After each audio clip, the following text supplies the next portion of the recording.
ချစ်တော်မဟေတီရုပ်ရှင်ဇာတ်ကားကြီးကိုရိုက်ကူးနေပြီဖြစ်တဲ့မင်းသားအောင်စပူရဲ့ထူးခြားသောအကြောင်းအရာများပရိသတ်ကြီးအားလုံးမင်္ဂလာပါရှင်ကျမတို့ရဲ့ New Wave Channel Podcast ကနေပြီးရုပ်ရှင်ချစ်ပရိသတ်များအားလုံးကိုနှွေးထွေးစွာကြိုဆိုလိုက်ပါတယ်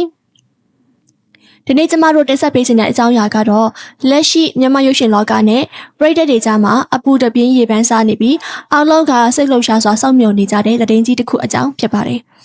မြန်မာရုပ်ရှင်လောကရဲ့သမိုင်းမှာမရှိခဲ့ဘူးတဲ့စင်ခေါ်မှုအသစ်ငွေကျပ်သိန်းပေါင်းတောင်းချီအကုန်ကြခံပြီးရိုက်ကူးနေတဲ့မြန်မာပထမဦးဆုံးသောရုပ်ရှင်ဇာတ်ကားကြီးချစ်တော်မဟေတီကြောင့်ဖြစ်ပါတယ်။ကျမတို့ငယ်ငယ်တုန်းကကြည့်ခဲ့ရတဲ့ရုပ်ရှင်များစုကတော့အချစ်ဟာတ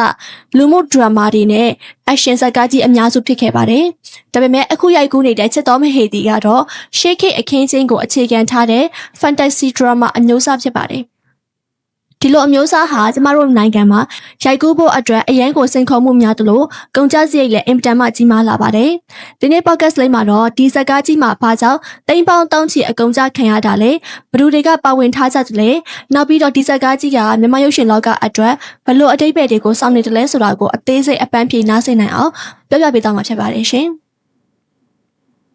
ပထမဆုံးအနေနဲ့သိန်းပေါင်းတောင်းချီအကုန်ကျခံရိုက်ကူးတယ်ဆိုတဲ့ခေါင်းစဉ်အကြောင်းကိုအနှဲငယ်အကျယ်တပိတ်စကားစမြင်ပြောကြည့်စီရအောင်။သိန်းပေါင်းတောင်းချီဆိုတဲ့ကိန်းကနန်းဟာမြန်မာရုပ်ရှင်ထုတ်လုပ်ရေးလောကမှာတာမန်ပမာဏမဟုတ်ပါဘူး။ပရိသတ်အများစုကမေးကြပါတယ်။ Fantasy drama တကားရိုက်ဖို့အတွက်ဘာလောက်တလောက်ဒီပတ်စံအများကြီးလိုရတာလဲ။ပထမတစ်ချက်ကတော့ရိုက်ကွင်းရဲ့အပြင်အစင်နဲ့ setting design art direction ဖြစ်ပါတယ်။ fantasy ဆိုတဲ့သဘောတရားအတိုင်းပဲလက်ရှိပြင်ပမှာမရှိတဲ့ရှေးခေတ်နန်းတွင်အခင်းအကျင်းမျိုးပြတဲ့နတ်တွေဝဒါမှမဟုတ်စိတ်ကူးရင်ကဘာကြီးတစ်ခုကိုဖန်တီးရတာပါဒါတွေကိုလက်တွေ့ကျကျလှပနေစေဖို့အတွက်ရိုက်ကူးရေးအဆောက်အအုံတွေကိုအသစ်ပြန်ဆောက်ရတာတွေလက်ရမြောက်တဲ့ရှေးခေတ်အသုံးဆောင်တွေကိုတည်တံ့ပြုလုပ်ရတာတွေရှိပါတယ်ဒုတိယတစ်ချက်ကတော့ဝတ်စားဆင်ရင်မှုနဲ့ make upဖြစ်ပါတယ်။ရှေးခေတ်နန်းတွင်ဝတ်စုံတွေနဲ့စိတ်ကူးရင်ဇက်ကောင်တွေရဲ့ဝတ်စုံတွေကိုတာမန်အဝတ်အခြေဆိုင်မှာဝယ်လို့မရပါဘူး။ဒီဇိုင်နာတွေနဲ့တီးတန့်တိုင်ပင်ပြီးလက်ဖြစ်ရက်လုပ်ရတာအသေးစိတ်ရွှေချအထည်ချုပ်ရတာတွေပါဝင်ပါတယ်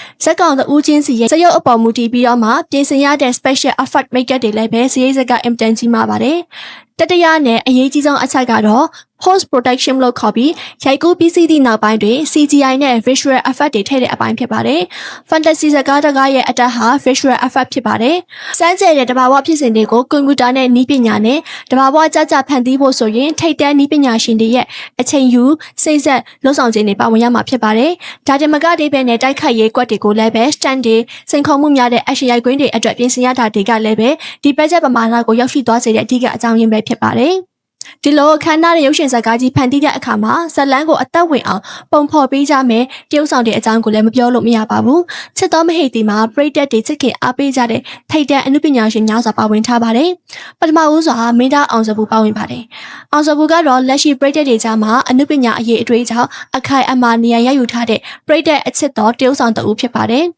သူ့ရဲ့ခန္ဓာကိုယ်တိဆောက်ပုံအတန်ဩဇာနဲ့စကားပြောဟန်တွေဟာ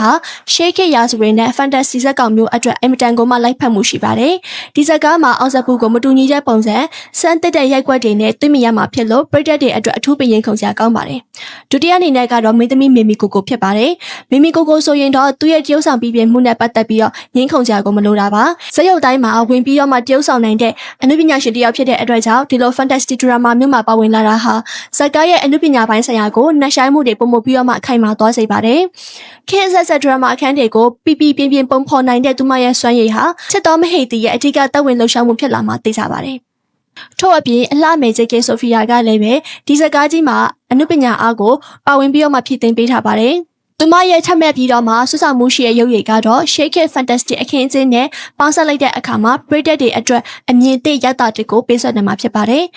အဓိကတရုပ်ဆောင်၃ဦးအပြင်အခြားသောဝါရင်တရုပ်ဆောင်များဖြစ်ကြတဲ့အနုပညာရှင်များစွာလည်းပဲပါဝင်ပြီးတော့မှအဖြစ်ပေးထားတာဖြစ်တဲ့အတွက်ကြောင့်တရုပ်ဆောင်ပိုင်းမှာအရေးသွေးပြေးသွားတဲ့ဇာတ်ကားတကားဖြစ်လာဖို့အတွက်ရာနှုန်းပြည့်တည်ကြပါတယ်။ဒီနေ့ခေတ်ပရိသတ်တွေဟာ internet နဲ့ streaming platform တွေကနေတဆင့်နိုင်ငံတကာက fantasy ရုပ်ရှင်ဇာတ်ကားတွေတရုတ်ရှေးခေတ်တိုင်းဇလန်တွေ Hollywood နဲ့စိတ်ကူးရင်ရုပ်ရှင်တွေကိုဆွဆွဲမြဲမြဲကြည့်ရှုနေကြသူတွေဖြစ်ပါတယ်။ဒါကြောင့်မြန်မာရုပ်ရှင်ပရိသတ်တွေကြည့်ရှုလို့တဲ့စံချိန်စံညွှန်းတွေဟာလည်းအရင်ကထက်ပိုမိုပြီးတော့မှမြင့်မားလာခဲ့ပြီဖြစ်ပါတယ်။ဒီလိုအချိန်မှာမြန်မာရုပ်ရှင်ကိုဖန်တီးသူတွေဘက်ကနေပြီးတော့လည်းပရိသတ်တွေရဲ့မျှော်လင့်ချက်ကိုဖြည့်ဆည်းပေးနိုင်ဖို့အတွက်နိုင်ငံရဲ့အမှုပညာကိုလည်းပဲခင်မီအောင်မြင့်တင်ဖို့အတွက်လိုအပ်လာပါတယ်။ ချစ်တော်မဟေတီရုပ်ရှင်ဇာတ်ကားကြီးကတော့ဒီစိန်ခေါ်မှုကိုဓာတ်ရိုက်ရင်ဆိုင်လိုက်တာပဲဖြစ်ပါတယ်။စိန်ခေါ်မှုများကတော့ fantasy drama ရိုက်ကူးရေးအတွက် budget တစ်ခုတည်းတင်မကပါဘူး။နီးပညာ၊စညွန်းခိုင်မာမှုဝတ်စုံနဲ့ make up အသေးစိတ်ကြားနာမှုစတဲ့အပိုင်းတွေမှာလည်းအမှားခံလို့မရပါဘူး။တာမန်ဟာတာကဒို့မဟုတ်အချစ်စကားတွေထက်အစာပေါင်းများစွာအချိန်နဲ့ဆွန့်ရင်ပေးရပါတယ်။အခွင့်အလမ်းများကတော့အကယ်၍ဒီဇလန်တာအောင်မြင်သွားခဲ့ရင်မြန်မာရုပ်ရှင်လောကမှာ fantasy ဇာတ်ကားတွေပုံမပြီးတော့မှရိုက်ကူးလာကြတော့မှာဖြစ်တယ်လို့နောက်ထပ်ယင်းနှညွန့်နှံသူတွေနဲ့နီးပညာရှင်တွေကလည်းပဲလမ်းတစ်တွေပွင့်သွားမှာဖြစ်ပါတယ်။ဒါကြောင့်မလို့ဒီဇာတ်ကားဟာတာမန်ရုပ်ရှင်ဇာတ်ကားတစ်ခုမဟုတ်ပဲမြန်မာရုပ်ရှင်လောကရဲ့အရေးသွေးမြင့်မားရေးဆက်လက်ချက်တစ်ခုလို့တော့ပြောလို့ရပါတယ်ရှင်။လက်ရှိမှာတော့ချစ်တော်မဟေတီရုပ်ရှင်ဇာတ်ကားကြီးဟာရိုက်ကူးရေးလုပ်ငန်းစဉ်တွေကိုစတင်ပြီးဆောင်ရွက်နေပြီဖြစ်ပါတယ်။ရိုက်ကွင်းနောက်ွယ်ကပုံရိပ်တချို့နဲ့သတင်းအချက်အလက်တွေထွက်ပေါ်လာတာနဲ့အမျှရုပ်ရှင်ချစ်ပရိသတ်တွေကြားမှာလည်းရင်ခုန်တဲ့တွေကပုံပြီးတော့မှမြင်မာလာနေပါတယ်။ပရိသတ်တွေအနေနဲ့ကတော့ကိုယ်နိုင်ငံကအမှုပညာရှင်တွေဖန်တီးထားတဲ့သူတွေရဲ့အားထုတ်မှုကိုစောင့်ကြည့်ဖို့အားပေးဖို့အတွက်ပြင်ဆင်နေကြပြီဖြစ်ပါတယ်။ရှေးခေတ်ရာဇဝင်ဆန်ဆက်နောက်ခံတဲ့အတူတူဇလန်းဇက်ကွက်တွေအချစ်အမုန်းတစ္ဆာဆောက်တည်မှုနဲ့စိတ်လှုပ်ရှားစရာဇက်ကွက်တွေကိုဘယ်လိုမျိုးပုံဖော်သွားမလဲဆိုတာကိုအလွန်ပဲစိတ်ဝင်စားစရာကောင်းလာပါတယ်။ကျမတို့အနေနဲ့လည်းဇာတ်ကားကြီးရိုက်ကူးပြီးစီးသွားတဲ့နောက်မှာရုံတင်ပြသမဲ့နေ့ရက်တွေရက်စွဲတွေထွက်ပေါ်လာမဲ့တီဆာနဲ့ trailer အကြောင်းတွေကိုလည်းပဲစစ်စစ်ပြီးတော့မှပရိသတ်တွေစီကိုပူပူနွေးနွေးဆက်လက်ပြီးတော့မှဝေမျှပေးသွားအောင်မှာဖြစ်ပါတယ်ရှင်။